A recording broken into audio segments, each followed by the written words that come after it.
Scientists working on the world's first ever malaria vaccine are calling the RTS S trials a significant milestone. For 40 years, people have been trying to develop a malaria vaccine, and here we are.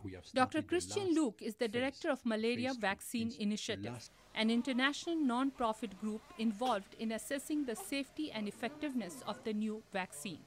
Thousands of children in 7 countries in Africa received the vaccine. Investigators found that in vaccinated children, the risk of severe and clinical malaria was reduced by half. Dr. Daniel Ansong is a pediatrician and researcher at one of the clinical trial sites in Ghana. He spoke to us via Skype. The phase 3 is where you look into efficacy and safety, and for which we have had consistent results, and we are very happy and encouraged to move on. Dr. Ansong believes the vaccine will be a valuable new weapon in the global war on malaria. Critics note that in the field trials, the new vaccine was only 47% effective against severe malaria, a level of protection they say should be higher.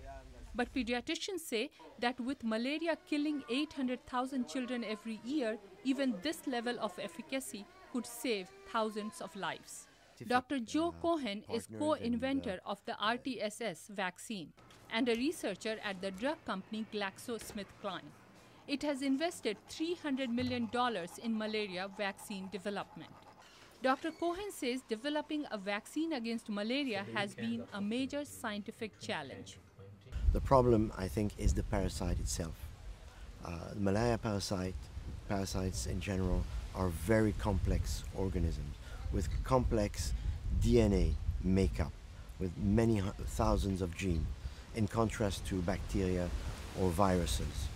GlaxoSmithKline says it expects to invest an additional $50 to $100 million in the vaccine program.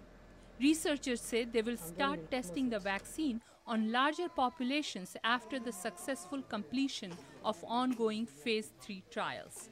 The developers plan to submit the final results of the vaccine trials to the World Health Organization by 2014.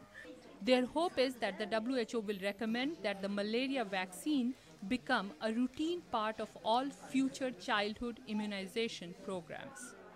Vidushi, Sinha, VOA News, Washington.